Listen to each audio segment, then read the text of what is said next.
Pernah nggak sih Anda ngerasa susah banget buat bilang enggak? Mungkin ke atasan, ke teman, atau bahkan ke tukang cukur pas hasil potongannya nggak sesuai harapan. Nah, kali ini kita bakal coba bedah bareng-bareng. Kenapa sih bisa begitu, dan gimana caranya kita bisa lebih berani untuk menolak? Semuanya berawal dari sini. Setelah tragedi pembunuhan George Floyd, seorang psikolog bernama Dr. Sunitasa terus kepikiran satu pertanyaan. Pertanyaan yang mungkin juga pernah mampir di kepala kita pas ngelihat ketidakadilan.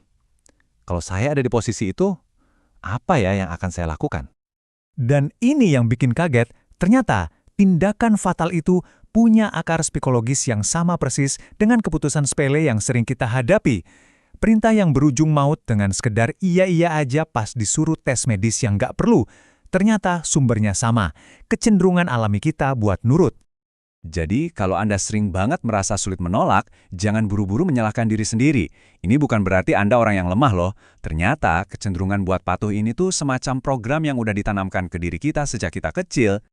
Coba deh ingat-ingat lagi waktu kecil. Kita kan selalu dipuji kalau jadi anak baik ya. Dan apa artinya anak baik? Ya, anak yang penurut, yang patuh. Rumus sederhana inilah yang tanpa sadar nempel banget di kepala kita. Patuh itu sama dengan baik. Nah, otomatis kebalikannya juga berlaku.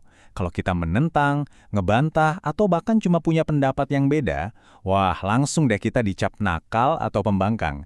Inilah yang bikin kata tidak itu rasanya berat banget diucapkan, kayak ada risikonya gitu. Terus, seberapa dalam sih program ini nancep di diri kita? Di tahun 60-an ada sebuah eksperimen psikologi yang sangat terkenal dan juga sangat kontroversial yang mencoba menjawabnya. Namanya eksperimen Milgram. Tujuannya buat menguji sampai di mana batas kepatuhan manusia. Waktu itu, para ahli memprediksi paling cuma segelintir orang aja yang bakal nurut sampai akhir. Mungkin 1:1000. Tapi kenyataannya luar biasa mengejutkan. 65%. Bayangin 2 dari 3 orang biasa seperti kita rela ngasih struman listrik yang mereka kira bisa mematikan hanya karena disuruh sama orang yang pakai jas lab. Tapi, ada yang aneh. Meskipun para peserta ini patuh, mereka dilaporkan keringatan, gemetaran, dan kelihatan stres berat. Ini petunjuk yang penting banget.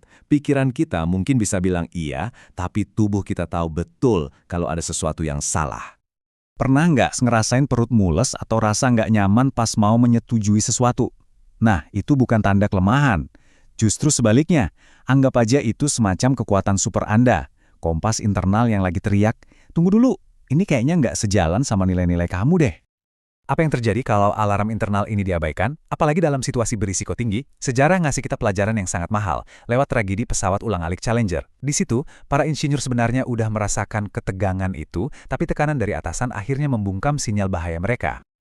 Oke, jadi pertanyaannya, kalau kita udah punya alarm internal ini, kenapa kita masih sering banget mengabaikannya? Nah, ternyata ada 2 penghalang psikologis utama yang membuat kata tidak itu jadi berat banget untuk diucapkan. Penghalang pertama namanya kecemasan insinuasi. Gini deh contohnya, Anda lagi dipijat, tapi pijatannya terlalu keras sampai sakit.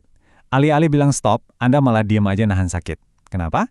Karena kita takut menyiratkan kalau terapisnya itu nggak kompeten. Kita takut menyinggung perasaan mereka. Coba kita pikirin lagi deh. Jadi, Anda lebih rela disakiti secara fisik daripada harus menyakiti perasaan orang lain? Kalau diomongin begini kedengarannya nggak masuk akal banget kan? Tapi ya itulah pertukaran yang sering kita lakukan tanpa kita sadari. Penghalang kedua adalah efek ajakan menjual. Bayangkan, ada penasihat keuangan ngasih saran investasi yang Anda tahu betul nggak cocok buat Anda. Tapi karena Anda tahu dia bakal dapat komisi, Anda jadi nggak enakan buat menolak. Anda nggak mau kelihatan nggak kooperatif atau seolah-olah menghalangi rezeki orang. Jadi, gimana cara melawannya? Jawabannya adalah dengan beralih dari kepatuhan buta menjadi apa yang disebut persetujuan sejati. Ini bukan sekedar bilang ya, tapi kita harus memastikan ya kita itu lolos 5 filter ini. Mulai dari punya informasi yang cukup, bebas dari paksaan, dan yang paling krusial harus sejalan dengan nilai-nilai diri kita. Oke, ini bagian pentingnya. Gimana caranya kita bisa jadi lebih baik dalam hal ini? Kabar baiknya adalah kemampuan menolak itu bukanlah bakat dari lahir. Ini tuh kayak otot, sebuah keterampilan yang bisa dan memang seharusnya kita latih secara sadar. Kita sering mikir tindakan heroik kayak yang dilakukan Rosa Parks itu terjadi spontan aja karena dia lagi lelah. Itu salah besar. Penolakannya di bus hari itu adalah puncak dari latihan dan persiapan bertahun-tahun sebagai aktivis. Penolakan yang kuat itu lahir dari persiapan.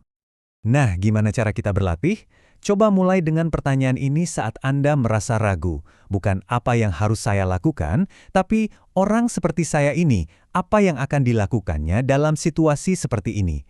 Pertanyaan ini memaksa kita buat bertindak sesuai dengan jati diri kita, bukan sekedar bereaksi. Jadi, mulailah dari hal-hal kecil. Tolak tawaran kopi kalau memang lagi nggak pengen, antisipasi rapat di mana Anda mungkin perlu menyuarakan pendapat yang berbeda, latih kalimat penolakan Anda di depan cermin. Setiap tindakan kecil ini sedang membangun otot penolakan Anda untuk saat-saat yang benar-benar penting nanti. Dan ini membawa kita kembali ke awal cerita.